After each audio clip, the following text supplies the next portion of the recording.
முதல் பார்வை நிகழ்ச்சியில் மறுபடியும் உங்களை சந்திக்கிறதுல ரொம்ப மகிழ்ச்சி. இன்றைய நிகழ்ச்சியில் பங்கேற்பதற்காக மார்க்சிஸ்ட் கம்யூனிஸ்ட் கட்சியின் பேராசிரியர் அருணன் அவர்களும் அனைத்து இந்திய அண்ணா திராவிட முன்னேற்ற கழகத்தின் ஆவடி குமார் அவர்களும் நமது அரங்கத்துக்கு வந்திருக்கிறாங்க. வணக்கம். இன்றைய சிந்தனை அப்படிங்கிற பகுதியாக இதை முதல் பகுதி எடுத்துக்கிட்டோம்னா, don't talk about yourself, it will be done when you leave அப்படின்னு இன்றைய ஆங்கில நாளிதழ் ஒன்றில் போட்டிருக்கிறாங்க. நீங்கள் உங்களை பற்றி பேசாதீங்க, நீங்கள் அந்த இடத்த விட்டு தள்ளி போனதுக்கப்புறம் எப்படியும் அது ஆட்டோமேட்டிக்காக நடக்கும், தானாக நடக்கும் அப்படின்னு அது சொல்லுது. எப்படி பார்க்குறீங்க? இல்லை, அது மனிதர்கள் அனைவரும் புரிந்து கொண்டிருக்க வேண்டிய ஒரு விஷயந்தான். நம்மளை பற்றியே பேசிக்கிட்டு இருக்கிறது ரெண்டு வகையில் சிக்கலை உருவாக்கும். நீங்கள் பிற மனிதர்களை புரிந்து கொள்ள முயலலை. ரெண்டாவது, இந்த மாதிரி பேச்சு என்பது, சுயத்தம்பட்டமான பேச்சு என்பது உங்களை பற்றிய ஒரு வகையான வெறுப்புணர்வை எதிரே உட்கார்ந்துருக்கக்கூடிய நெஞ்சிலே எழும் என்பதையும் நீங்கள் இன்னும் உணராமல் இருக்கீங்க. அது தேவையில்லை. ஆனால் இதன் பொருள் ஒரு சிக்கல் வரும்போது, ஒரு விமர்சனம் வரும்பொழுது ஒரு சுய விளக்கம் தரக்கூடாது என்பது அல்ல. அப்போ நீங்கள் தரலாம். ஆனால் அப்படி அதற்கான தேவையே இல்லாத பொழுது வம்பா போய் நான் எப்படியாப்பட்ட ஆள் தெரியுமா என்று பேசுவது என்பது நிச்சயமாக அந்த பேசுகிறவருக்கு எந்த வகையான பயனையும் விளைவிக்காது. ஆகவே அது ஒரு அருமையான விஷயம். நீங்கள் ஏன் உங்களை பற்றி பேசுகிறீங்க, நீங்கள் போன பிறகு உங்களை பற்றி தான் பேச போகிறாங்கல்ல என்பது அதற்குள்ளே இவ்வளவு அடங்கியிருக்கு என்று நான் பார்க்குறேன். நீங்கள் எப்படி பார்க்குறீங்க? பொதுவாகவே தன்னை உணர்ந்தவர்கள் தன்னை வெளிப்படுத்துகின்ற போது அதை கேட்கின்றவர்கள் புரிந்து கொள்கின்ற வகையில் வெளிப்படுத்திடுவாங்க. அந்த குறைபாடு தன்னையே அறியாதவர்கள் அல்லது தன்னை உணராதவர்கள் தான் தன்னை பற்றி பேசி கொண்டிருப்பார்கள். ஏன்னா தன்னை உணர்த்துவது தான் ஒரு பேச்சினுடைய நோக்கம் அல்லது மொழியினுடைய வெளிப்பாடு. தன்னை உணர்த்துவது, தன்னுடைய எண்ணத்தை உணர்த்துவது அல்லது தன்னுடைய இருப்பை உணர்த்துவது, அது அடிப்படையில் தான் எழுது. அப்போது அவங்க தன்னை பற்றி பேசுகிறாங்கன்னா அப்போது அவங்க தன்னையே உணரலை. தன்னை ஒன்றை வெளிப்படுத்துகின்ற போது இவர்கள் ஒரு நோக்கத்தோடு இருக்கிறார்கள் அல்லது இவர்கள் செயலை எதிராளி உணர்ந்த காரணத்தால் தான் அவங்ககிட்ட விவாதிக்கிறாங்க.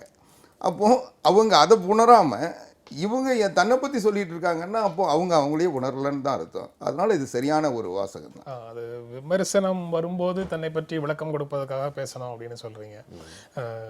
அது இல்லாமல் இருந்தாலும் கூட ஒரு தனி மனிதன் ஒரு குழுவோடு தன்னை ஐக்கியப்படுத்தி கொள்ளும் போது தன்னை பற்றி ஒரு புரிதல் கூட இருக்கிறவங்களுக்கும் இருக்கணுங்கிறதுக்காக தன்னை பற்றிய தகவல்களை பகிர்ந்து கொள்வதில் என்ன தப்பு இருக்கு? இல்லை, சுய தம்பட்டமாக பேசுவது, அதுதான் நான் கவனமாக சொன்னேன். அந்த தன்னை பற்றிய தகவல்களை தேவைப்படும் இடத்தில் தேவைப்படும் நேரத்தில் பகிர்ந்து கொள்ள வேண்டும், அது தவறல்ல. ஆனால் மனிதர்கள் அப்படியா பேசுகிறாங்க, நான் எப்படியாப்பட்ட ஆள் தெரியுமா என்கிற மன உணர்வு. உண்மையிலேயே தன்னை பற்றி அறிந்தவன் தன்னை பற்றி அதிகமாக பேச மாட்டான். அவர் சொன்னது நான் கொஞ்சம் நீட்டிச்சு பார்த்தா அது ஒரு அழகான வாக்கியம். தன்னை பற்றி முழுமையாக அறிந்தவன் தன்னை பற்றி அதிகம் பேச மாட்டான். காரணம், நிச்சயமாக நம்மை பற்றிய பல விஷயங்களை அடுத்தவங்களுக்கு தெரிஞ்சிருக்காங்க. அதுதான் ஏற்கனவே ஒரு பிரபலமான வாசகம் உண்டு. மனிதர்களுடைய குணத்தை பற்றி பேசும்போது சாக்ரட்டீஸ்ன்னு நினைக்கிறேன், அவர் சொல்லுவார், ரொம்ப சாதாரணமானவங்க மனிதங்களை பற்றி பேசுவாங்க, கொஞ்சம் பரவாயில்லாதவங்க விஷயங்களை பற்றி பேசுவாங்க, ஆனால் ஞானிகள் தான் கருத்துக்களை பற்றி பேசுவாங்க என்று அவர் சொன்னதாக எனக்கு வாசித்த ஞாபகம் உண்டு. ஆனால் பெரும்பாலும் சாதாரணமானவர்கள், ஆகவே அவங்க சக மனிதர்களை பற்றி தான் பேசிக்கிட்டு இருப்பாங்க. ஏற்கனவே அவங்க உங்களை பற்றியும் பேசியிருப்பாங்களே, பிறகு நீங்கள் ஏன் கூடுதலாக வேறு சொல்லணும்? ஆகவே அது ஒரு அருமையான செய்தி தான், அனைவரும் மனதில் ஏந்த வேண்டிய ஒரு கருத்து என்று தான் நான் இப்போவும் பார்க்குறேன். ஒரு விமர்சனம் வரும்போது அந்த விமர்சனத்துக்கான விளக்கத்தை கொடுக்கறது அல்லது அதை லிசனிங் டு அண்டர்ஸ்டாண்ட் அப்படின்னு சொல்லுவாங்கல்ல, அந்த மாதிரி நாம் புரிந்து கொள்வதற்காக இன்னொருத்தர் சொல்கிறத கேட்கறது, அவங்களுக்கு பதில் சொல்கிறதுக்காக அவங்க சொல்கிறத கேட்கறதுங்கிறதுக்கு பதிலாக நாம் அதில் நம்மை பற்றி என்ன சொல்கிறாங்கிறத புரிஞ்சுக்கிறதுக்காக இன்னொருத்தர் சொல்கிறத கேட்கறது அவசியம் அப்படின்னு சொல்லுவாங்க லிசனிங் பற்றி பேசும்போது. அரசு எடுக்கக்கூடிய நடவடிக்கைகளை எதிர்க்கட்சிகள் ஒரு விதமாக சுட்டி காட்டுகின்றன. அதையும் தாண்டி அதில் தீர்வு கிடைக்க முடியலன்னா அது நீதிமன்றத்தின் மூலமாக அரசினுடைய நடவடிக்கைகள் சுட்டி காட்டுகின்றன. அந்த மாதிரி நீதிமன்ற தீர்ப்புகள் வரும்போது அதை ஒரு விமர்சனமாக எடுத்துக்கொண்டு தன்னுடைய தவறுகளை திருத்திக் கொள்வதற்கு பதிலாக சட்ட ரீதியாக வாய்ப்புகள் இருக்கு அப்படிங்கிறதுக்காக மேல்முறையீடு அப்படின்னு போவதை எப்படி பார்க்கிறது? உள்ளாட்சி தேர்தல் ரத்து அப்படிங்கிற இல்லை, அதுதான் தனி நீதிபதி தீர்ப்புக்கு நீங்க எதிராக முதல் தொடங்கிய வாசகத்திலிருந்து நீட்சியாக தான் நான் இதையும் பார்க்குறேன். இப்போது நீங்கள் தன்னை அறிந்திருந்தால் அல்லது தன்னுடைய பலம் தெரிந்திருந்தால் தன்னுடைய பலகீனங்களை வெளிப்படுத்துவதற்காக முயற்சி செய்ய மாட்டாங்க.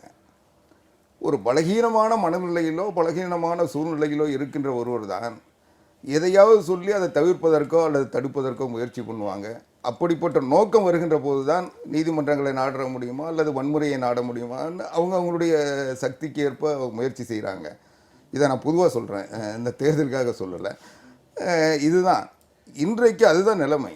இப்போது நீங்கள் மரியாதைக்குரிய பேராசிரியர்கிட்ட கேட்க சொல்ல ஒரு வார்த்தையை சொன்னீங்க, சுய தம்பட்டம் என்ற வகையில் அதை விளக்கக்கூடாது, அவங்கள பற்றி அறியாத இடத்துல அந்த தேவையே வராது. இவர்களுடைய வார்த்தைகள் அல்லது செயல்கள் அவர் ஒரு சரியான நபரா அல்லது யார் என்பதை அவர்களை யோசிக்க வைக்கும் அல்லது தெரிஞ்சிக்க வச்சிடும். ஆனால் அதை உணராத போது தான் நீங்கள் தன்னை பற்றி தானே சொல்ல வேண்டிய நிர்பந்தம் வருது. அதாவது சுய தம்பட்டம் அப்படிங்கிறத அந்த ஒரு சொல்லுக்கு பின்னால் இருக்கக்கூடிய தலைமை பண்பு அப்படின்னு இன்னும் விரிச்சு பார்த்தோம்னா, ஒரு சரியான செயலுக்கான பாராட்டு கிடைக்கும் போது, ஒரு வெற்றிக்கான பாராட்டுகள் வரும்போது, அதை என்னோடு சேர்ந்து இருப்பவர்களுடைய ஒத்துழைப்பு காரணமாகவே என்னால் சாதிக்க முடிந்தது அப்படின்னு அந்த வெற்றியை தன்னுடைய அணிக்கான வெற்றியாக மாற்றுவதும், தவறு நடக்கும்போது இந்த தவறுக்கு முழுக்க நான் தனி மனிதராக பொறுப்பேற்றுக் கொள்கிறேன் அப்படின்னு சொல்வதும் சிறந்த தலைமை பண்பு அப்படின்னு பார்க்கலாம். ஆனா நடைமுறையில பல அரசியல் கட்சிகள்ல இதற்கு நேர் மாறான விஷயங்கள் நடந்துட்டு இருக்கிறதையும் பார்க்கிறோம்.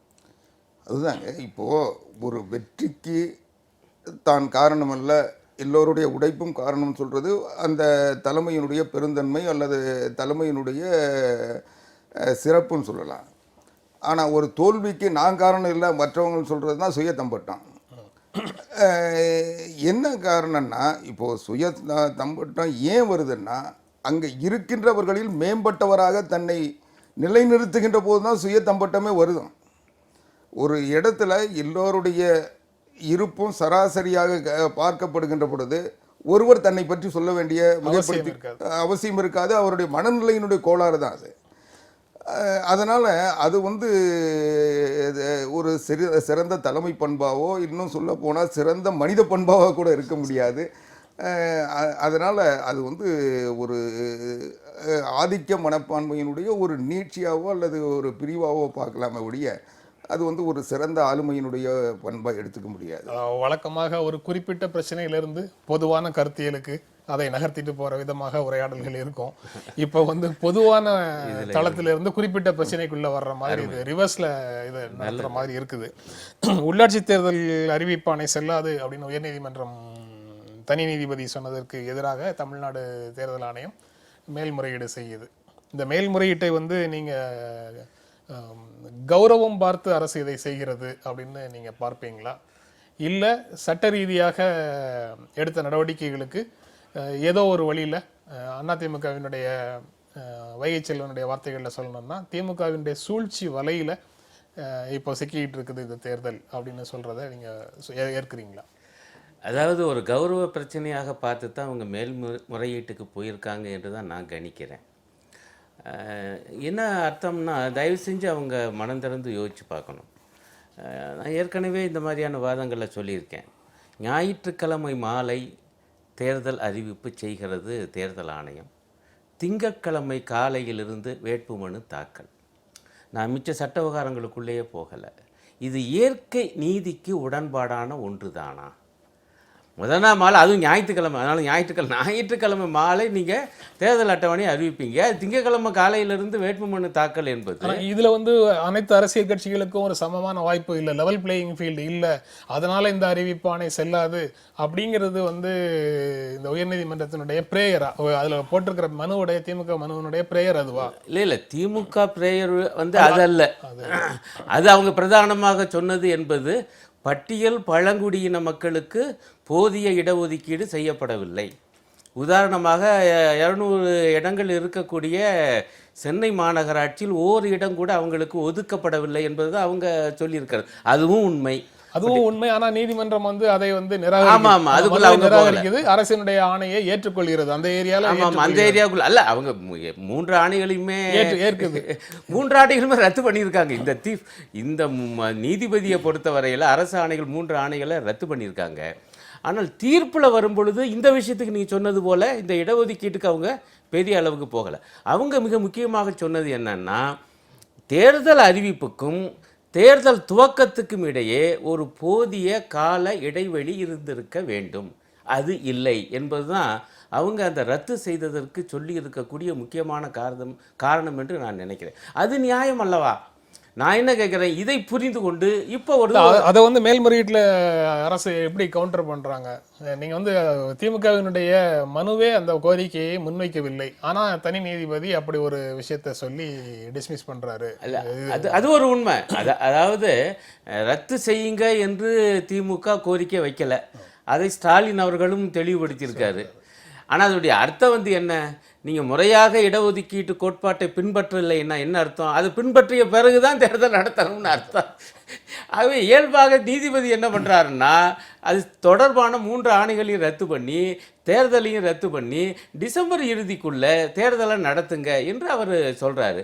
அவர் சொல்வதில் மிக முக்கியமான விஷயம் இந்த கால இடைவெளி. இது வந்து நிச்சயமாக அவர் வேறு சில சரத்தையும் அதுக்கு உதாரணமாக சொல்கிறாரு. நமக்கு பட்டவர்த்தனமாக படுவது எதுவென்றால் இயற்கை நீதிக்கே இது முரணாக இருக்குது என்பது தான். இப்போ இவங்க வந்து மேல்முறையீட்டில் இதுக்குள்ளேயெல்லாம் போகலை. அவங்க என்ன கடைசியாக என்ன சொல்லியிருக்காங்கன்னு சில விஷயங்களை சொல்லிவிட்டு வந்து தேர்தல் நடைமுறைகள் துவங்கப்பட்டாச்சு, அது துவங்கிருச்சு, துவங்கிய பிறகு அதை தடை செய்கிற அதிகாரம் நீதிமன்றத்துக்கு கிடையாது என்று ஒரு சட்ட நுணுக்க விவகாரம் டெக்னிக்கல் சைடுக்குள்ளே போய் தான் அவங்க வந்து மேல்முறையீடு பண்ணுறாங்க.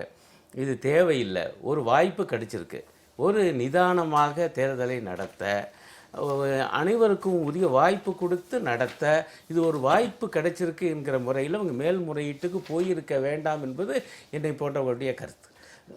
மேல்முறையீட்டுக்கு போயிருக்க வேண்டாம், அதில் இருக்கக்கூடிய சில தவறுகளை அல்லது குளறுபடிகளை அல்லது அதெல்லாம் அந்த வார்த்தைகளெல்லாம் நீங்கள் ஏற்கலைன்னா அதில் இருக்கக்கூடிய ஆம்பிக்யூட்டியை, அதாவது சந்தேகத்திற்கு இடமளிக்கக்கூடிய வகையில் இருக்கக்கூடிய சில நடைமுறைகளை நீக்கிட்டு தேர்தலை டிசம்பர் 31க்குள்ளே நீதிமன்றம் தனி நீதிபதி சொல்கிற மாதிரி நடத்துவதில் என்ன தயக்கம்? எதுக்காக?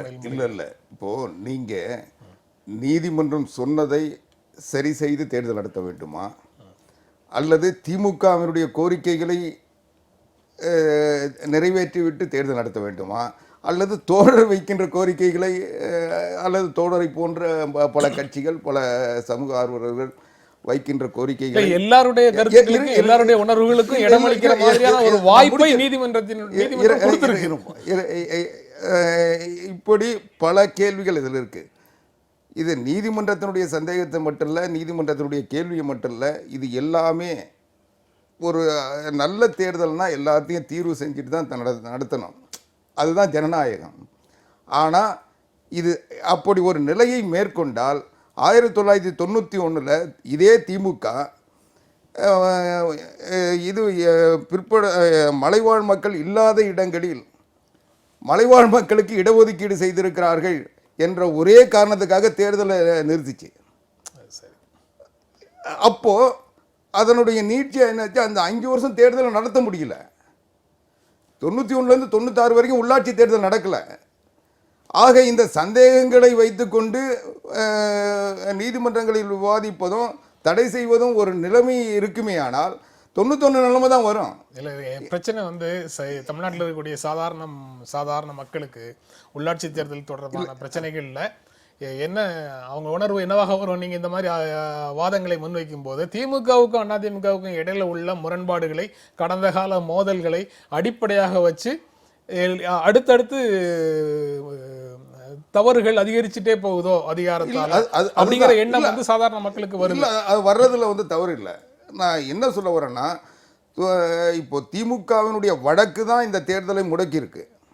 சரி, இப்போ அந்த முடக்கப்பட்ட காரணத்தால் தான் பல்வேறு கருத்துக்கள் சரி செய்யணும் கோரிக்கைகள் எழுப்பப்பட்டிருக்கு. தடை கோர வேண்டும் அப்படிங்கிறது எங்களுடைய நோக்கம் இல்லை அப்படின்னு சொல்லி அவங்க நோக்கம் எதுன்றதை பத்தி நாம இப்போ விவாதிக்க முடியாது. அவங்க நீதிமன்றத்தில் என்ன கோரிக்கை வச்சாங்க, எதன் அடிப்படையில் நீதிமன்ற தீர்ப்பு தந்தாங்கன்றதெல்லாம் முழுக்க முழுக்க திமுகவினுடைய கோரிக்கை மட்டும்தான். திமுகவில் இருக்கின்ற, இன்னும் சொல்ல போனால் 1,30,000 மேற்பட்ட உறுப்பினர்கள் இந்த உள்ளாட்சி தேர்தலில் பங்கெடுத்து வாக்காளர்களாக இருந்தவர்கள் வேட்பாளராக மாறியிருக்காங்க. திமுகவினுடைய 1,30,000 சரி, நீங்க வந்து தேர்தல் நடைமுறை தொடங்கியதுக்கு பிறகு போட்டியிடக்கூடியவர்கள் வேட்பாளர்கள் வந்து நடைமுறை தொடங்கியது இது சரி செய்யலைன்னா நாங்க வந்து பங்கேற்க மாட்டோம் அப்படின்னு நிலையெடுத்து புறக்கணிக்க முடியாது இல்ல. ப்ராசஸ் ஆரம்பிச்சது அதோட போய் தான் இல்ல, இந்த அறிவிப்பு ஆணையை அவர்கள் ஏற்றுக்கொண்டிருக்கிறார்கள். இந்த ஆலந்தூர் பாரதி வேணா அதை விவாதிக்கிற நிலைக்கு கொண்டு போயிருக்கலாமே ஒழிய, அதில் இருக்கின்ற அடிப்படை தொண்டர்கள் அதை ஏற்றுக்கொண்டு வேட்புமனு தாக்கல் பண்ணியிருக்காங்க. அந்த பரிசீலனை கலந்துக்கிட்டு இருக்காங்க. வேட்பாளராக அறிவிக்கின்ற நிலை வரை வந்திருக்கு. அவங்கள வந்து தகுதி உள்ளவர்கள் என்று அறிவிக்கப்பட்டிருக்காங்க. ரெண்டாவது, இது எல்லாமே நீங்கள் அறிவிச்சிட்டாங்க, அடுத்த நாள் நாமினேஷன் பண்ணாங்க. இந்த ஒரு கோரிக்கையை மட்டும் சொல்கிறோம். ஆனால் அறிவிக்கப்பட்டு 7 நாட்கள் அவர்களுக்கு வாய்ப்பு தரப்பட்டிருக்கு. 7 நாட்களில் ஏறத்தாழ தமிழ்நாடு முழுவதும் 4,97,000 வாக்காளர்கள், சாதாரண சராசரி அடிப்படை வாக்காளர்கள் வேட்பாளராக மாறியிருக்காங்க. அவங்களுக்கான வாய்ப்புகள் தரப்பட்டிருக்கு. அவங்களிடம் தெளிவுபடுத்தப்பட்டிருப்பட்டிருக்கு. 1,30,000 பதவிக்கு 5 லட்சம் பேர் போட்டியிடுறாங்கன்னா தெரியாம போட்டிட்டாங்க. அக்டோபர் 24ஆம் தேதியோட அந்த 5 வருடங்கள் முடியுது. அதற்குள்ள உள்ளாட்சி தேர்தலை நடத்துவதற்கு அரசு நடவடிக்கைகளை எடுக்கும் அப்படிங்கிறது எல்லா அரசியல் கட்சிகளுக்கும் தெரியும், சாதாரண மனிதர்களுக்கும் தெரியும். அந்த தேர்தல் நடைமுறைக்கு இத்தனை நாட்கள் ஆகும் அப்படின்னா அதற்கு முன்னால நாம வேட்பாளர் பட்டியலோட தயாராக இருக்க வேண்டியதுதான். இந்த நொடியில அரசு அறிவிப்பானை வெளியிட்டதுன்னா அடுத்த நொடியில நம்ம வேட்பாளர்கள் வந்து பட்டியலை அறிவிச்சிட வேண்டியதுதான் தயார் நிலையில அரசியல் கட்சிகளால இருக்க முடியாதா? நீங்க அறிவிப்பானை வந்ததுக்கு அப்புறம் தான் அதனுடைய இருந்து வேலைகளை ஆரம்பிக்கணுமா? இல்ல, அதுல உள்ள சிக்கல் என்னன்னா, 24ஓட அக்டோபர் 24ஓட முடிகிறது என்பது எல்லாருக்கும் தெரியும். ஆனால் அந்த தேதியை மனசில் வச்சு அதற்கு முன்பு இவங்க தேர்தலை நடத்துவாங்களா என்கிற ஒரு சந்தேகம் இருந்துச்சு. காரணம், அதிலேயே ஒரு 2-3 மாதங்கள் இவங்க எடுத்துக்கொள்ளக்கூடும் என்கிற ஒரு வாய்ப்பு இருப்பதாக சில வதந்திகள் கசிய விடப்பட்டன. இப்போ பாருங்கள், சட்டத்தில் இடம் இருக்க போய் தான் இப்போ நீதிமன்றம் என்ன சொல்லுது, டிசம்பர் 31 வரைக்கும் டைம் கொடுக்குது. ஆகவே அது பெரிய பராபரியான பல பேச்சுக்கள். இன்னொரு பிரச்சனை, இந்த சுழற்சி அடிப்படையில் இடஒதுக்கீடு என்பது அவங்க அறிவிக்கவே இல்லை. எப்போ அறிவிக்கிறாங்க? அது சனிக்கிழமை அறிவிக்கிறாங்கன்னு நினைக்கிறேன். அது அவங்களுடைய வெப்சைட்டில் நள்ளிரவெல்லாம் போடுறாங்க. அதுக்குள்ளே இது எல்லாமே தெரியணும். இப்போ நான் என்ன கேட்குறேன், அதிமுக பொறுத்தவரைக்கும் பிரச்சனை இல்லை, அவர் தவறாக எடுத்துக்கொள்ளக்கூட. அவங்களுக்கு ஒரே ஒரு கூட்டணி தான், தேர்தல் ஆணையத்துடன் கூட்டணி முடிஞ்சு போச்சு. மற்ற கட்சிகள் கட்சி சார்பாக வேட்பாளர்களை நிறுத்தும் பொழுது பிற கட்சிகளுடன் இந்த இடஒதுக்கீடு அதே போல் தொகுதி பங்கீடு பற்றி பேச வேண்டியிருக்கு. இதுக்கு என்ன வாய்ப்பு நீங்கள் கொடுக்குறீங்க? ஞாயிற்றுக்கிழமை சாயங்காலம் சொல்லி திங்கக்கிழமை நண்பர் என்ன சொல்கிறார், அதுலேருந்து ஒரு வாரம்னு, அந்த ஒரு வாரத்துக்குள்ளே இத்தனை 1,32,000 பதவி இடங்கள். அது சரி, கீழே வந்து கட்சி சார்பற்றது, அது விட்டுருங்க. ஆனாலும் அதுவும் கட்சி சார்பான ஆட்களாக நிற்க போகுது இல்லைன்னு வச்சுக்குவோம். மேலே அதுவே பல ஆயிரம். அந்த மாதிரியான இடங்களை எப்படி பங்கிட்டு கொள்வாங்க இந்த கூட்டு சேருகிற கட்சிகள்? இதுதான் பிரச்சனை. இங்கே தான் வந்து சமமான ஆடுகளத்தை தள்ள என்பது. ஆனால் இவங்க என்ன பண்ணுறாங்க, அறிவிக்கப்பட்ட அடுத்த நாளே வேட்பாளர் பட்டியலை அறிவிக்க முடியுது. நான் என்ன கேட்குறேன், தயவு செய்து நீங்கள் 33லேருந்து 50% பெண்களுக்கு உயர்வு செய்யப்பட்டிருக்கு. அப்படி என்றால் எந்த இடங்கள் யாருக்கானது என்பதையாவது முன்கூட்டியே அறிவித்திருக்க வேண்டாமா? தேர்தல் அறிவிப்புக்கும் வேட்புமனு தாக்கலுக்கும் இடையே குறைந்தபட்சம் 1 வார கால அவகாசமாவது தந்திருக்க வேண்டாமா? இது என்ன நியாயம் என்றுதான் நம்ம கேட்கிறோம். இடஒதுக்கீடு தொடர்பாக சுழற்சி முறையில் வந்து உரிய அறிவிப்புகள் வெளியிட்டிருக்க வேண்டும், அது சரியான முறையில் நடந்திருக்கணும் அப்படிங்கிறது வந்து ஏற்றுக்கொள்ளக்கூடிய ஒரு வாதமாக இருக்கு. ஆனா நீங்க எத்தனை கட்சிகளோட கூட்டணி வச்சிருப்பீங்க, எத்தனை கட்சிகளோட கூட்டணிக்கெல்லாம் நீங்க பேச்சுவார்த்தை நடத்துவீங்க, அதுக்கு எவ்வளவு நாள் ஆகுங்கிறதுக்கெல்லாம் தேர்தல் ஆணையம் அவகாசம் கொடுக்கணும்னு கேட்க முடியும். இல்ல இந்த தேர்தல் முறையில் அது யோசிக்கணுங்கிறேன் நான். இந்த தேர்தல் முறையில் என்ன, 10 பேர் நின்னாலும் ஒருத்தர் ஒரு ஓட்டு கூட வாங்கினா அவர் தான் ஜெயிச்சதை அறிவிக்க போறீங்க. அப்படி என்றால் அதற்கு முன்பே இந்த தொகுதி பங்கீடு செய்யவில்லை என்றால் அந்த அணி வந்து வெற்றி பெற முடியாது. இந்த யதார்த்தத்தை புரிந்து கொள்ளாத ஒரு தேர்தல் ஆணையம் எப்படி சரியான தேர்தல் ஆணையமாக இருக்க முடியும்? தேர்தல் ஆணையம் சுதந்திரமாக செயல்பட்டால் இந்த மாதிரியான எல்லா விஷயங்களையும் கருத்தில் கொண்டு அது செயல்பட்டு இருக்கும். ஆனால் அது வந்து ஆளுங்கட்சியினுடைய அறிவுறுத்தல்களின்படி செயல்படுகிறது. அதனால ஆளுங்கட்சிக்கு அட்வான்டேஜ், சாதகமான ஒரு சூழல்ல அறிவிப்புகள் எல்லாம் வருது அப்படிங்கிறத நீங்க எப்படி பார்க்குறீங்க? இல்லை, இது தொடர்ச்சியாக நிறைய கேள்விகள் சந்தேகங்கள் எழுப்பப்பட்டிருக்கு. கொஞ்சம் டைம் கொடுத்தீங்கன்னா எல்லாத்துக்கும் நான் சரியாக சொல்லிடுவேன். நீங்கள் வந்து தேர்தல் ஆணையம் ஆளுங்கட்சியினுடைய அழுத்தத்தில் செயல்பட்டதுன்னு சொன்னீங்க. நிச்சயமாக இல்லை. ஆனால் ஆட்சியினுடைய அழுத்தத்தில் நிச்சயமாக தேர்தல் ஆணையம் செயல்படும், அதுதான் செயல்பட முடியும். ஆட்சிக்கு வந்து ஆட்சியில் தொடர்பு இல்லாமல் தேர்தல் ஆணையம் தன்னிச்சையாக ஒரு முடிவெடுக்க முடியாது. அவங்க ஏன்னா அதிகாரிகள் எல்லாமே ஆட்சி நிர்வாகத்தில் இருப்பவர்களை பயன்படுத்தி தான் தேர்தல் ஆணையம் இயங்குது. அதனால அதாவது அக்டோபர் 24க்குள்ள தேர்தலை நடத்தி முடிக்கணுங்கிற அறிவுறுத்தல்கள் ஆட்சியில் இருந்து வரணும். இல்ல, அவங்க அந்த மாதிரி தேர்தல் நடத்துவதற்கான பொதுவான அறிவுறுத்தல்களாக அது இருக்கிற வரைக்கும் ஒண்ணும் இல்ல. தேர்தல் நடத்துவதற்கான உகந்த சூழ்நிலையை உருவாக்க வேண்டும் என்பது தேர்தல் ஆணையத்துக்கு அரசாங்கம் தான் கேட்கும். இல்லை அரசாங்கத்துக்கிட்ட தேர்தல் நடத்த முடியுமான்றதை கேட்டு அவங்களுக்குரிய அதிகாரிகள் எங்களுக்கு ஒதுக்கீடு செய்யுங்கள் சொல்லி அந்த பணிகள்லாம் நிர்வாக ரீதியாக அவங்க எல்லாத்தையும் செஞ்சுட்டு தான் வந்து தேர்தல் நடத்துவாங்க. இன்று அறிவிப்பை வெளியிட்டு நாளை வந்து நிறைய தேர்தல் ஆணையம் தன்னிச்சையாக முடிவு செய்ததா? கால அவகாசத்தை கருத்தில் கொண்டு வேறு வழி இல்லாம இந்த அறிவிப்பை வெளியிட்டு நாளைக்கு வந்து அதுதான் நான் சொல்ல வரேன். அதுதான் அரசாங்கத்தினுடைய வழிகாட்டுதலை பெற்று தான் அது முடிவு பண்ணியிருப்பாங்க. அதில் வந்து மாற்று கருத்து இல்லை. நான் அதை மறைக்கவோ மறுக்கவோ விரும்பலை. நான் சொல்ல வர்றது என்னென்னா, தமிழ்நாடு இன்றைக்கு எல்லாருமே சொல்லிட்டு வராங்க. மரியாதைக்குரிய பேராசிரியர் கூட சொன்னார், அந்த இடஒதுக்கீடு கடைபிடிக்கப்படலை. உதாரணத்துக்கு சென்னையில் ஒரு திமுக வழக்கில் ஒரு மலைவாழ் மக்களுக்கு ஒரு இடம் கூட. நான் கேட்குறேன், தமிழ்நாடு சென்னை மாநகராட்சி உருவாக்கப்பட்டு இதுவரை ஒரு இடமாவது எந்த தேர்தலையாவது எந்த ஆட்சியாவது தந்திருக்கா? இதுவரைக்கும் என்னவோ இருந்தது மாதிரியே இப்போ உடனே எல்லாத்தையும் எடுத்துட்டாங்கன்ற மாதிரி ஒரு தோற்றம். இல்லை, இதுவரைக்கும் மலைவாழ் மக்கள் சென்னையில் இல்லாதது போனோம், இப்போ தான் புதுசாக மலைவாழ் மக்கள்லாம் சென்னைக்கு குடி வந்தது போனோம், ஒரு புதிய ஒரு தோற்றத்தை உருவாக்குறாங்க.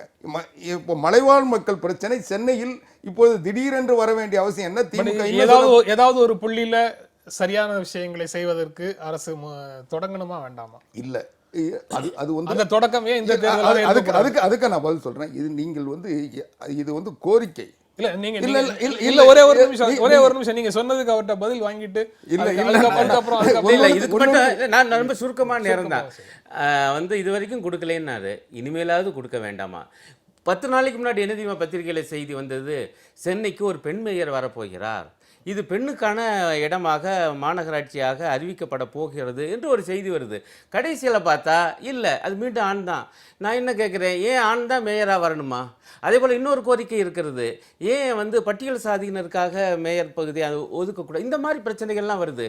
நான் என்ன கேட்குறேன், ஒரு முறையாக 10 ஆண்டுகளுக்கு ஒரு முறை வந்து சுழற்சி அடிப்படையில் இதெல்லாம் மாறணும்னு வருது. ஆனால் சென்னை ஏன் அப்படி மாற்றப்படவே இல்லை? அப்படி என்றால் ஆளுங்கட்சி ஒரு வேட்பாளரை மேயருக்கு மனசில் வச்சிருக்கு.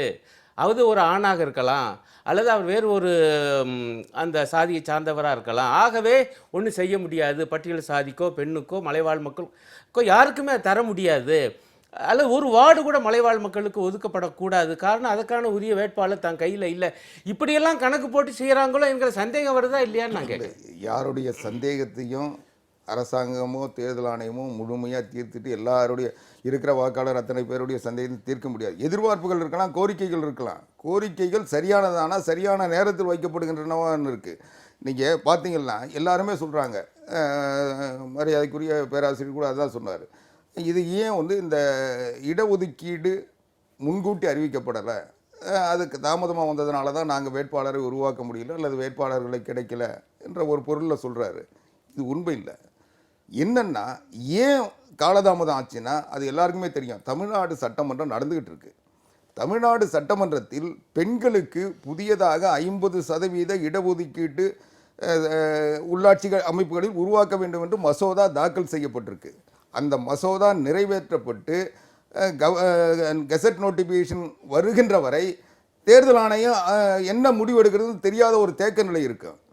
அதை போலவே மேயர்களையும் நகராட்சி தலைவர்களையும் பேரூராட்சி தலைவர்களையும் அதுவரை நேரடியாக தேர்ந்தெடுக்கப்பட்ட முறையிலிருந்து மாற்றி கவுன்சிலர்கள் தேர்ந்தெடுக்கின்ற புதிய முறையை அறிமுகப்படுத்தி அந்த மசோதா நிலுவையில் இருக்கு. அந்த மசோதா சட்டமாக்கப்பட்டு அது நடைமுறைக்கு வந்ததுக்கு பிறகு தேர்தல் ஆணையம் தன்னுடைய பணிகளை அதுக்கு பிறகுதான் அது கொட்டி தொடங்க. நான் முடிச்சிடறேன், இதுல ஒரே ஒரு முடிச்சிடும். இப்போ என்ன போன்ற நடைமுறைகள் காரணமாக நான் முடிச்சிடறேங்க. இது என்னன்னா, ரெண்டாவது, ஏற்கனவே திமுக இது புது வழக்கில் முதல்லயே வழக்கு போட்டாங்க. அந்த வழக்கிலேயே நீதிமன்றத்தில் தெளிவாக வந்து அரசாங்கமும் தேர்தல் ஆணையம் சொல்லியிருக்கு. என்ன சொல்லியிருக்குன்னா, 2001 மக்கள் தொகை கணக்கெடுக்கின் படி வரையறுக்கப்பட்ட தேர்தல் இதில் தான் நடத்த போகிறோம். ஏன்னா 2011 மக்கள் தொகை கணக்கெடுப்பின் அடிப்படையில் எல்லைகள் நிர்ணயிக்கக்கூடிய தேவை இருந்தாலும் நேரம் இல்லை, அதனால் இது முடியாது. அந்த வரையறைப்படி ஏற்கனவே 33% பெண்களுக்கு இருந்தது. மேற்கொண்டு 17% பெண்களுக்கான இடங்கள் மட்டும்தான் கண்டறியப்பட்டன. ஏற்கனவே அட்டவணை இனத்திற்கு தரப்பட்டிருந்த அந்த விழுக்காட்டிலிருந்து பெண்களுக்குரிய மட்டும்தான் தேர்ந்தெடுத்தது. அதனால இது ஒன்றும் புதுசு இல்லை, ஏற்கனவே இருந்ததுல நீட்சி தான். அந்த 50% ஆக்குறதுனால ஏற்பட்ட அந்த இடைவெளியை சரி பண்றதுக்கு தான் அந்த உருவாக்கப்பட்டதே தவிர சட்ட ரீதியாக புதிய மாற்றங்கள் காரணமாக அது தொடர்பான நடைமுறைகளுக்கு ஏற்பட்ட காலம் காரணமாக இந்த இறுதி நேரத்தில் இப்படி ஒரு நிலை எடுக்க வேண்டியது வந்துருச்சு. உள்நோக்கமும் இல்லை. நீங்களே ஒரு நல்ல கேள்வி எழுப்புனீங்க.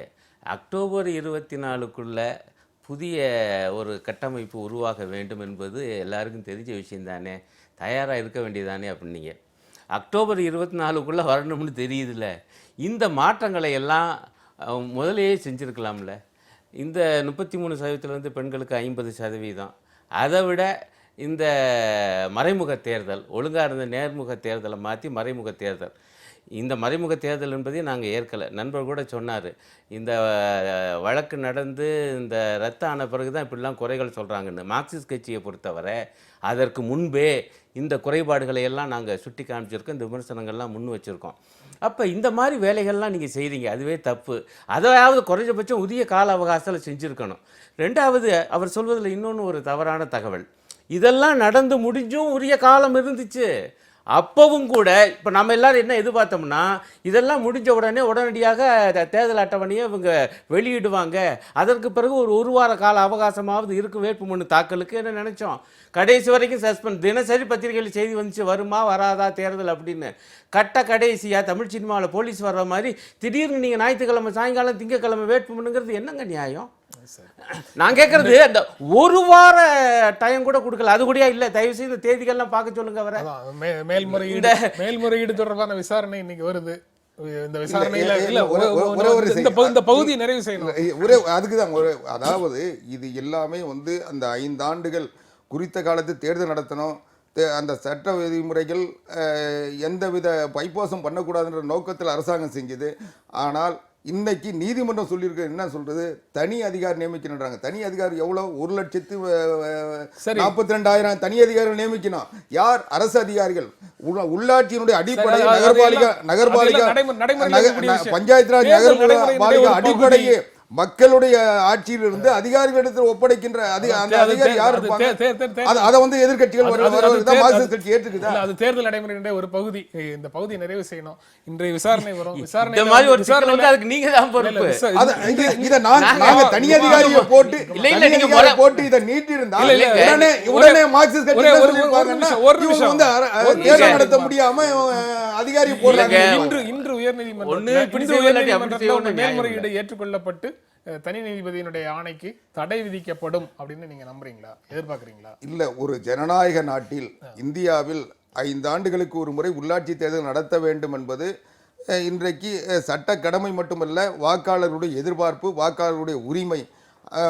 தங்களை தாங்களே ஆள வேண்டும், தங்களுடைய நகர நிர்வாகங்களை, உள்ளாட்சி நிர்வாகங்களை அவங்களே எதிர்பார்க்கின்ற மக்கள் அதை எதிர்பார்க்கிறாங்க.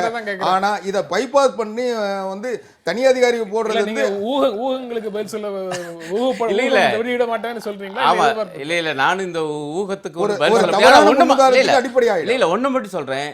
ஏற்கனவே இந்த ஒரு நீதிபதியுடைய தீர்ப்புலையும் தேர்தல் வேணாம்னு அவர் சொல்லலை, டிசம்பர் 31க்குள்ள நடத்துக என்று தான் சொல்லியிருக்காரு. 2.5 மாத கால அவகாசம் கொடுத்திருக்காரு. அதை இன்னும் முறையாக அந்த தேர்தலை நடத்துக என்பதுதான் அவருடைய அர்த்தம். இன்றைய டைம்ஸ் ஆஃப் இந்தியாவில் இன்னொரு மேற்கோள் இருக்கு, அனைத்து நாடுகளுடனும் அமைதி, வர்த்தகம், நேர்மையான நட்பு, எந்த நாட்டுடனும் கூட்டணி தேவையில்லை அப்படின்னு தாமஸ் ஜெஃபர்சன் சொன்னதாக ஒரு மேற்கோள். அதுவும் இன்றைய சூழலில் இருக்கக்கூடிய செய்திகளுக்கு தொடர்புடையதாக இருக்குது. அனைத்து நாடுகளுடனும் அமைதி, வர்த்தகம், நேர்மையான நட்பு இது இருந்தால் போதும், எந்த நாட்டோடையும் எது தொடர்பாகவும் உறுதியான கூட்டணி தேவையில்லை அப்படின்னு சொல்கிறாங்க. எப்படி பார்க்குறீங்க? இது ஒரு அருமையான மேற்கோள். அந்த 3 சொற்களுமே ரொம்ப அருமையாக இருக்குது.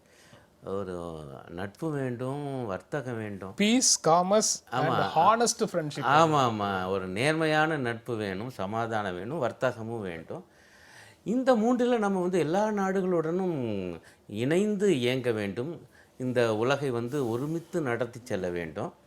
இதுக்கு வந்து கூட்டணிகள் தேவையில்லை அப்படி என்பது மிகச்சரி. இது வந்து உண்மையிலே 50களில் அந்த கூட்டுச்சேரா இயக்கத்தையும் இது நினைவுபடுத்துகிறது. ஆனால் ரொம்ப சோகம் வந்து என்னன்னா, இப்போ கூட்டுச்சேரா இயக்கமே தேவையில்லை என்கிற நிலைப்பாட்டை மோடி அரசு எடுக்கிற மாதிரி தெரியுது. கூட்டுச்சேரா இயக்க மாநாட்டுக்கு பிரதமர் போக மாட்டார் என்று தான் இதுவரைக்கும் தகவல்கள் வந்துக்கிட்டு இருக்குது. இதுவரைக்கும் இந்தியா வந்து அப்படி போகாமல் இருந்ததில்லை. இந்திய பிரதமர் சரண் சிங் மட்டும் போகலை என்றும் செய்தி வந்துச்சு. காரணம், இந்த கூட்டுச்சேரா இயக்கத்தை துவக்கியதிலே, அதை உருவாக்கியதிலே ஒரு முக்கியமான ஒரு பாத்திரத்தை வகித்தது இந்திய பிரதமர் நேரு அவர்கள். அதை மறந்துவிடக்கூடாது. ஆகவே இது ஒரு காலத்துக்கு ஏற்ற ஒரு மேற்கோள் என்று நான் நினைக்கிறேன். உண்மையிலே அந்த பத்திரிகை பாராட்டுக்குரியது. ஆவடிக்குமார், நீங்கள் இதை பற்றி என்ன நினைக்கிறீங்கன்னு கேட்குறதுனால நான் அவர் சீரியஸாக பதில் சொல்லிட்டாரு. நான் லைட்டர் வெயினில் ஒன்று சொல்கிறேன். கூட்டணி தேவையில்லை எந்த நாட்டுடனும்னு சொல்லி அவங்க ஒரு நாட்டுடைய வெளியுறவு கொள்கை தொடர்பாக சொன்னதை நீங்கள் வந்து தேர்தல் உத்தியாகவே கடைபிடிக்க ஆரம்பிச்சிட்டீங்களோ அப்படின்னு. அனைத்து இந்திய அண்ணா திராவிட முன்னேற்ற கழகத்தின் கொள்கையாக மட்டும் இல்லை, மாநில அரசாங்கத்தினுடைய நிலையும் அதுதான். மத்திய அரசோடு கூட்டணியும் இல்லை, ஆனால் நேர்மையான ஒரு நட்புக்காக தான் வந்து இன்றைக்கும் செயல்பட்டுக்கிட்டு இருக்கோம். அது பலருக்கு பலவித சந்தேகங்களையும் யூகங்களையும் உருவாக்கியிருக்கோம். அதை பற்றி எங்களுக்கு கவலை இல்லை. நாங்கள் வந்து நேர்மையான நட்பை தான் வந்து மத்திய அரசோடு கடைபிடிக்கிறோம். இந்த செய்தி இதை ஒட்டி வரக்கூடிய செய்தி, வீடியோ அதிரடி தாக்குதல் தொடர்பான வீடியோ ஆதாரங்களை அரசிடம் அளித்தது இராணுவம். அதை வெளியிடணுமா வேண்டாமாங்கிற முடிவை அரசு எடுத்துக்கொள்ளட்டும் அப்படின்னு சொல்லி இராணுவம் சொல்லுது. இந்த மாதிரி ஆதாரங்களை வெளியிட கோருவது சரியில்லை, ஆதாரங்களை வெளியிட வேண்டிய அவசியம் இல்லை அப்படின்னு அது தொடர்பாக பல செய்திகள் வருது. அந்த செய்திகள் எல்லாமே இன்று நாளிதழ்களில் இருக்குது. நீங்கள் இந்த விஷயத்தை எப்படி பார்க்குறீங்க? இல்லை, அது ஆதாரம் வெளியிட வேண்டுமா வெளியிட வேண்டாமான்றது ஒரு சர்ச்சைக்குரிய செய்தி தான். ஆனால் நம்முடைய நோக்கம் என்ன நடக்குதுன்றதை நம்ம வந்து உணரணுமா வேண்டாமான்றது தான். நம்முடைய நாடு பாதுகாப்பாக இருக்கிறது, அச்சமற்ற சூழ்நிலையில் நம்முடைய மக்கள் வாழ்கிறார்கள் என்கின்ற ஒரு செய்தி நமக்கு கிடைக்கணும். அதை ஒட்டி தான் நம்ம வந்து எதிர்பார்ப்பு வருது. ஆனால் இன்றைக்கி நம்முடைய பிரதமர் என்ன சொல்கிறாரு, இந்த தாக்குதல் பற்றி அமைச்சர்கள் தேவையில்லாமல் பேச வேண்டான்றாரு. அப்போ தேவையில்லாமல் இவங்க பேசிக்கிட்டு இருக்காங்க, அல்லது பேசுறதே தேவையில்லாத ஒன்றுன்ற ஒரு தோற்றம் உருவாகுது. இந்த இதுக்குள்ளே போட்ட அந்த தமிழ் நாளிதழில் அந்த பெட்டி செய்தியில் இப்படி இருக்குது.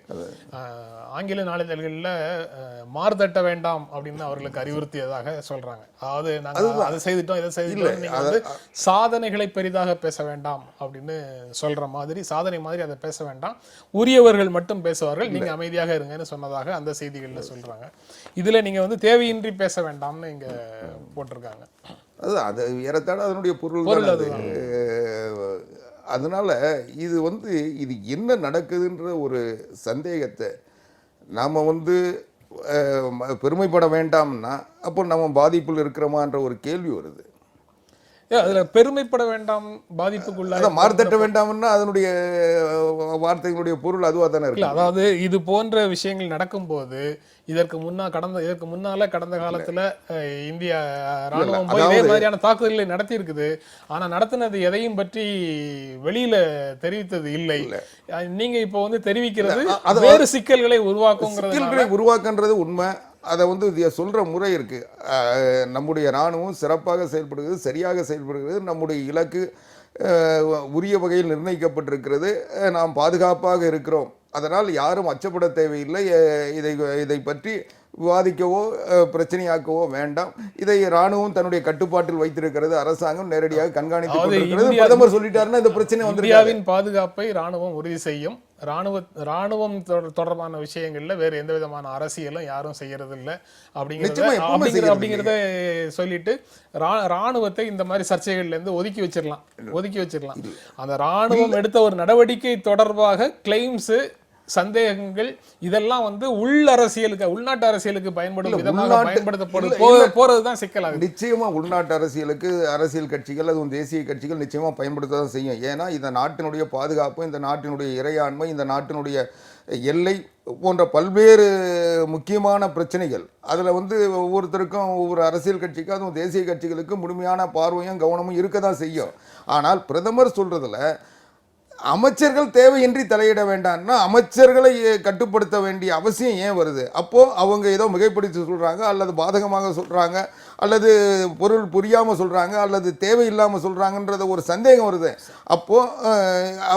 அப்போதானே இந்த இராணுவத்தினுடைய நடவடிக்கைகளை அமைச்சர்களே வந்து புரிஞ்சிக்கல அல்லது உணரல வர சொல்ல அரசியல் கட்சிகள் வந்து சந்தேகம் வரத்தானே செய்யும். இந்த செய்திக்குள்ளேயே இதுக்குள்ளேயே சர்ச்சைக்குரிய செய்தியும் உள்ள அடங்கி இருக்குது. காஷ்மீரில் இருக்கக்கூடிய ஒரு நாடாளுமன்ற உறுப்பினர், சுயேட்சை எம்எல்ஏ, இந்த வீடியோ தயாரித்ததே போலி, இது என்னுடைய தொகுதிக்கு உட்பட்ட இடத்துல வந்து ராணுவம் ஷூட்டிங் நடத்தினதாக ஷூட் பண்ணாங்க, படப்பிடிப்பு செய்தார்கள் அப்படின்னு சொல்லி உள்ளுக்குள்ள சொல்றாரு. இந்த செய்திக்குள்ள நாளிதழில் ஒரு செய்தியாகவே அவருடைய கருத்தையும் போட்டிருக்கிறாங்க. எந்த திசையை நோக்கி இதெல்லாம் போகுது பாருங்க. அதான் சிக்கல். இந்த காஷ்மீரை பொறுத்த வரையில் கட்டுப்பாட்டுக்கு எல்லைக்கு அப்பால் இருக்கக்கூடிய அந்த பயங்கரவாத முகாம்கள் மீது கடந்த காலத்திலும் தாக்குதல்கள் நடத்தப்பட்டிருக்கின்றன. காங்கிரஸும் சொல்லுது. இப்போ கூட அவங்க அந்த பட்டியலாம் இப்போ அவங்க வெளியிடலாம்னு நினைக்கிறேன். ஆனால் நாங்கள் அது பெரிய அளவில் பேசிக்கொண்டதில்லை. மோடி அரசு தான் அப்படி பேசுகிறது. ஆகவே நாங்கள் என்ன பண்ணோங்கிறத ஏதோ வெளியிடுகிறோம் என்று இவங்க சொல்கிறாங்க. இப்போ நான் என்ன கேட்குறேன், இத்தகைய பயங்கரவாத முகாம்கள் மீது எப்படி தாக்குதல் நடத்த வேண்டும் அந்த உரிமை நமக்கு உண்டு. காரணம், பயங்கரவாதம் நமக்கு எத்தகைய கேட்டை விளைவிக்கிறங்கிறத அண்மையில் பார்த்தோம். நம்முடைய முகாம் மீது தாக்குதல், தற்கொலைப்படை பயங்கரவாதிகள் தாக்குதல், 18 இராணுவ வீரர்கள் உயிரிழப்பு, இவ்வளவையும் நாம் கண்டிருக்கோம். ஆகவே மார்க்சிஸ்ட் கட்சியை பொறுத்தவரை அதான் தெளிவாக சொல்லுச்சு, இத்தகைய பதிலடிகள் உடனுக்குடன் தரப்பட வேண்டும். அதில் நமக்கு எந்த விதமான ஆட்சேபனையும் இல்லை, அது சரியாக இருக்கணும். ஆனால் இதில் வந்து சிக்கல் என்னென்னா, இந்த முறை பொதுவாக வந்து நம்ம இப்படி தாக்குதல் கொடுத்தா எதிராளி என்ன சொல்லுவாப்பில்லைன்னா அதை கூடுதலாக சொல்லுவாப்பில், ரொம்ப கடுமையாக எங்களை தாக்கிவிட்டாங்க பாருங்கள் உலக நாடுகள் அப்படின்னு. இது இங்கே என்ன வினோதம்னா, இவங்க தாக்குனதாக சொல்கிறாங்க, ஆனால் அப்படி ஒரு தாக்குதலை நடத்தப்படவில்லை என்று பாகிஸ்தான் சொல்லுகிறது மட்டுமல்ல, ஐநா தரப்பிலேயே அப்படி பேச்சுக்கள் வந்துருச்சு. அப்போ தான் இங்கே இருக்கக்கூடிய சில கட்சிகள், காங்கிரஸ் தரப்பில் சில பேர், ஆம் ஆத்மியில் சில பேர் என்ன இப்படி சொல்கிறாங்களே அவங்களுடைய வாயை அடைக்க. அது மட்டும் இல்லை, பாகிஸ்தான் என்ன பண்ணிருச்சுன்னா, சர்வதேச அளவிலான ஊடகக்காரங்களை கொண்டாந்து நிப்பாட்டி, இதோ பாருங்க இந்த பகுதியில் நடந்ததாக சொல்கிறாங்க, நடப்பதற்கான வாய்ப்பே இல்லை என்று கவனியுங்கள் என்று சொல்லி அவங்களை கூப்பிட்டு வந்து காமிச்சிட்டு வேற போனதாக செய்தி வருது. ஆகவே சில கட்சிகள் என்ன கேட்குறாங்கன்னா, இப்படி அவங்களுடைய வாயை அடைக்க தாக்குதல் நடந்த ஆதாரங்களை வெளியிடுங்கள். இப்படி தான் விவகாரம் வந்திருக்கு. அப்போ நம்ம என்ன சொல்லணும், நாங்கள் இந்த ஆதாரம் எங்கள் கையில் இருக்க வெளியிடுகிறோம் அல்லது வெளியிட வேண்டியதில் இப்படியே தான் சொல்லணும். ஆனால் ஒவ்வொரு அமைச்சர் இந்த பேச்சு, ஏன் பிரதமருடைய அந்த இது ரொம்ப நல்லது, நான் வரவேற்கிறேன். தேவையற்ற பேச்சுக்களை பேசாதீர்கள், இந்த மாறுதட்டுகிற பேச்சுக்கள் வேண்டாம் என்று பிரதமர் சொன்னது ரொம்ப சரி. இவர் கூட கேட்டார், அப்படி எது அமைச்சர் பேசினாங்கன்னு. ஆமாம், அம்மையார் உமா பாரதி அப்படி பேசினாங்க. இந்த மாதிரி ஆதாரங்களை வெளியிடுங்கள் என்று காங்கிரஸ்கார சில பேரும் ஆம் ஆத்மியில் சில பேரும் சொன்னதுக்கு நீங்களெல்லாம் பாகிஸ்தானில் போய் குடியுரிமை வாங்கி அங்கே போங்கன்னு சொல்லி பதில் சொல்கிறாங்க. இது என்ன நியாயம்? அப்போ ஆதாரம் கேட்டால் பாகிஸ்தான் போகணும்னா நம்ம ஆதாரங்கள் எல்லாம் நகல் எடுக்காமல் அங்கே அனுப்பிட்டோமா, அங்கே போய் பார்த்துக்கிறதா? அப்போ இதெல்லாம் வந்து நிச்சயமாக பிரதமருக்கே வந்து சகித்து கொள்ள முடியாத ஒன்றுங்கிற முறையில் தான் அதெல்லாம் வேண்டாம் என்று சொல்லியிருக்கார். நான் என்ன கேட்குறேன் என்றால், நீங்கள் வந்து நம்ம இங்கே அடிப்படையான விஷயம் இதுதாங்க, பயங்கரவாதிகளுடைய தாக்குதலில் இருந்து ஜம்மு காஷ்மீரை காக்க வேண்டும். ஆகவே அப்படி அவங்க தாக்குதல் தொடுக்காத அளவுக்கு நம்முடைய தற்காப்பு என்பது பலப்படுத்தப்பட வேண்டும். தாக்கிட்டாங்கன்னா பதிலடி கொடுக்கணும். 2வது பாயிண்ட். 3வது பாயிண்ட் மிக முக்கியம், பயங்கரவாதத்திலிருந்து நாட்டை காக்க ஜம்மு காஷ்மீரை காக்க நாம் செய்ய வேண்டியது, மத்திய அரசு மோடி அரசு செய்ய வேண்டிய மிக முக்கியமான பணி ஜம்மு காஷ்மீர் மக்களுடைய நம்பிக்கையை பெறுவது.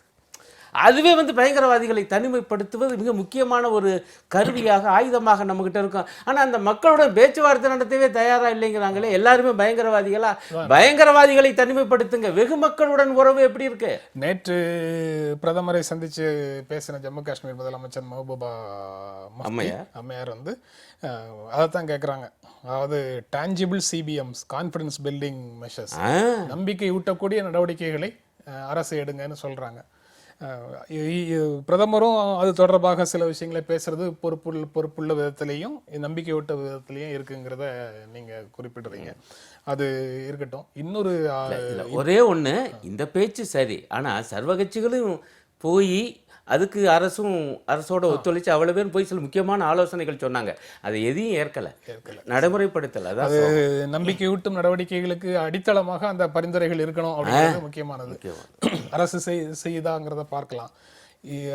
அதிர்ச்சி ஊட்டக்கூடிய, கவலை தரக்கூடிய இன்னொரு செய்தி, automation thread to 69% jobs in India. 69% இடஒதுக்கீடை பற்றி நம்ம பேசிட்டு இருக்கிறோம். ஆனால் 69% பணி இழப்பு வந்து எதிர்காலத்தில் ஆட்டோமேஷன் தொடர்பாக, தானியங்கி இயந்திரமயமாக்கல் தொடர்பாக அதனுடைய விளைவாக வரும் இந்தியாவில் அப்படின்னு உலக வங்கி சொல்லுது.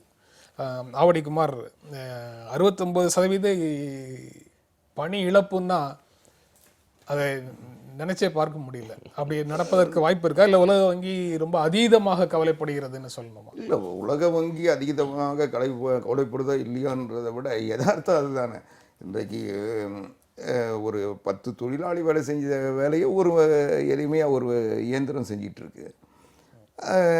இன்னும் சொல்லப்போனால் தனியார் மயம் வந்த பிறகு தனியார் நிறுவனங்கள் எல்லாமே நவீன தொழில்நுட்பத்தை பயன்படுத்தி இயந்திரங்கள் வந்ததுனால உடைப்பு தொழிலாளிகளுக்கு, உடல் உழைப்பு தொழிலாளிகளுக்கு வாய்ப்புகள் படிப்படியாக குறைச்சிக்கிட்டு தான் வருது.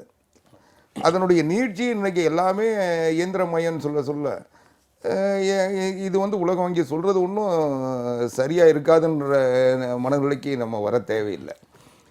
ஏன்னா அப்படி ஒரு அச்சுறுத்தல் இருக்குது. நிச்சயமாக அது தொழில் வளர்ச்சி அல்லது விஞ்ஞான வளர்ச்சியினுடைய வேகம் அந்த இடத்துக்கு கொண்டு போய் விட்டுருன்றது தான் இன்றைக்கி இருக்கிற நிலவரமாக இருக்குது.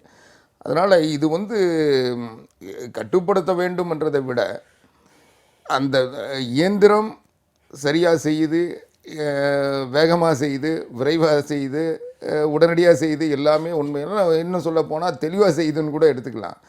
ஆனால் அதனுடைய விளைவு மக்கள் தொகை அதிகம் இருக்கின்ற இந்தியா போன்ற நாடுகளுக்கு உடல் உழைப்பு தொழிலாளர்களை அது வந்து வேலை இழக்க மட்டும் இல்லை, நம்முடைய மனநிலையை, நம்முடைய இயல்பு தன்மையை, இயற்கை, நம்முடைய வாழ்க்கையை நிச்சயம் பாதிக்கும்.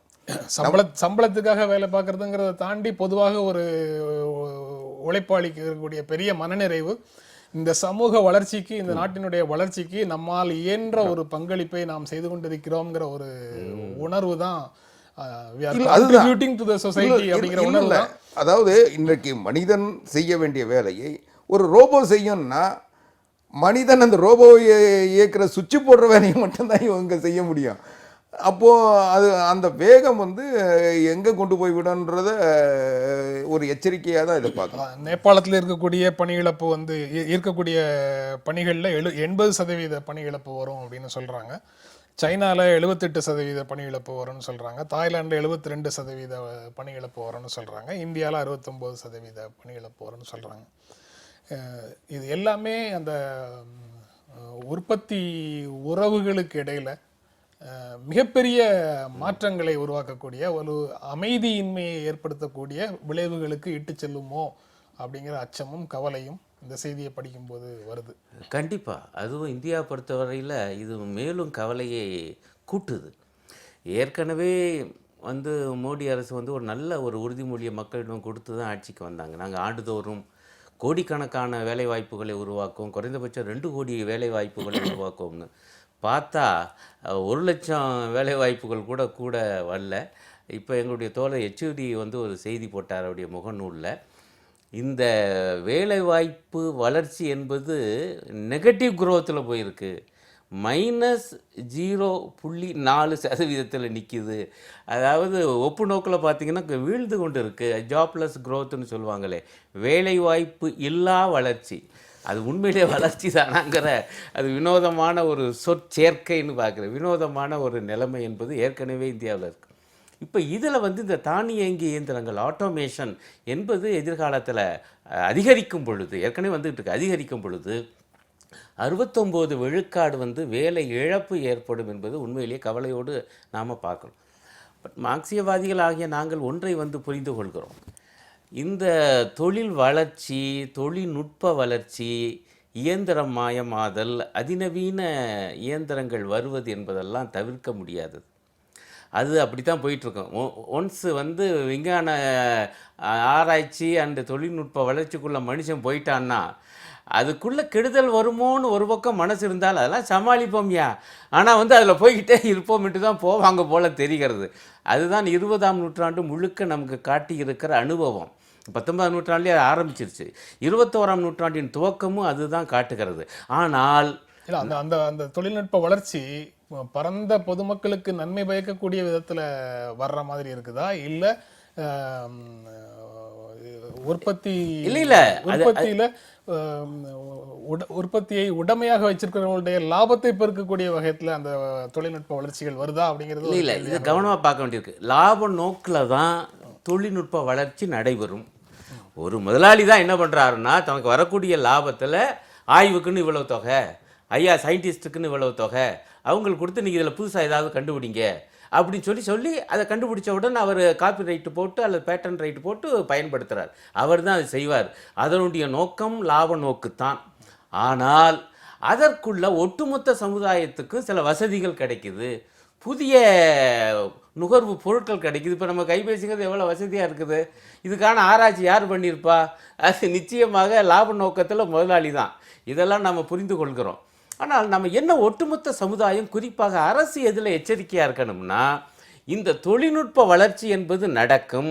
ஆனால் அதனால் வரக்கூடிய பாரதூரமான பாதகங்கள் பெரிய அளவுக்கு வெகு மக்களை தாக்காத அளவுக்கு சில தற்காப்பு நடவடிக்கைகளை எடுக்க வேண்டும்.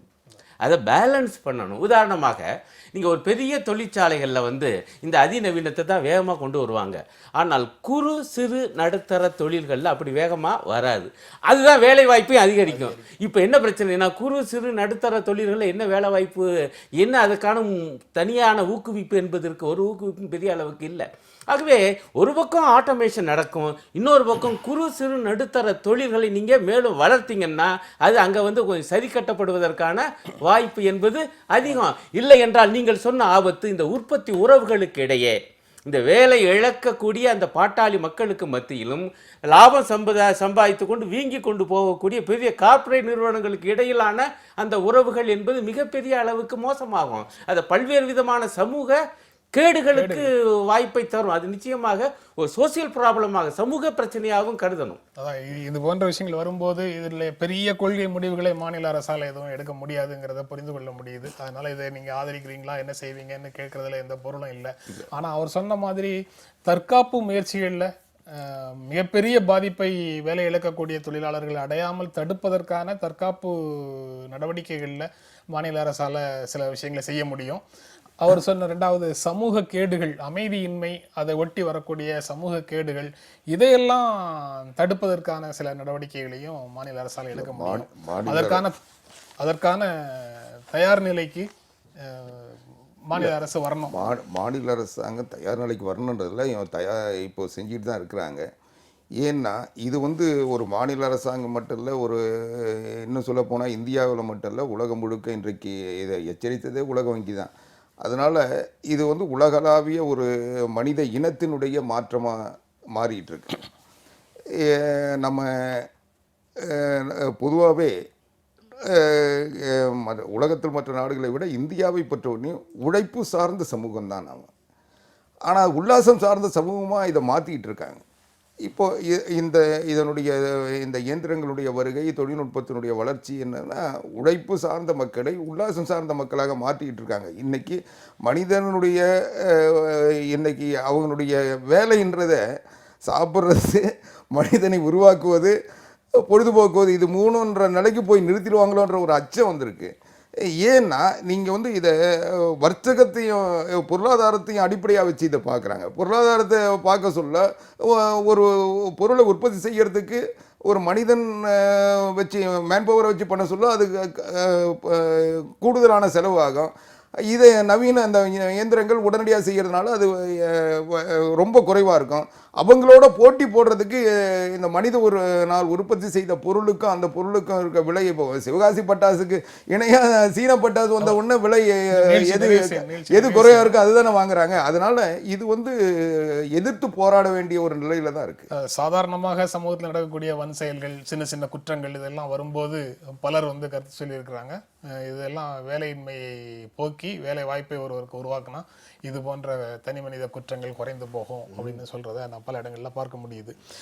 இப்போ பெரிய அளவுல இது போன்ற பணி இழப்புகள் அப்படின்னு வரும்போது அதுல பணி இழக்கக்கூடியவர்கள் ஏற்கனவே ஒரு விரக்தியில இருக்கக்கூடிய சூழல்ல அவர்களுடைய விரக்தியும் அவர்களுடைய விரக்தி அடைந்த அவர்களுடைய ஆற்றல்களை சாதியவாதிகள், மதவாதிகள் அல்லது இனவாத அரசியல் செய்யக்கூடியவர்கள் அல்லது வேறு விதமான வன்முறை அரசியல் செய்யக்கூடியவர்கள் எல்லாருமே தங்களுக்கு சாதகமாக பயன்படுத்தி கொள்வதற்கான ஒரு சாத்தியமும் அதற்குள்ள அடங்கி இருக்கு. அந்த ஆபத்தான சாத்தியத்தை, அந்த அபாயத்தை எப்படி நம்ம சமூகம் கடந்து போகுது, அதற்கான தற்காப்பு முயற்சிகள் என்ன இருக்கு அப்படிங்கிறது பெரிய கேள்வியாக நிற்குது. இன்னொரு நாள் விரிவாக அதை பற்றி பேசலாம். இந்த நிகழ்ச்சியில் பங்கேற்று உங்களுடைய கருத்துக்களை பகிர்ந்து கொண்டதற்கு எங்கள் நெஞ்சார்ந்த நன்றி. மீண்டும் சந்திப்போம். நன்றி, வணக்கம்.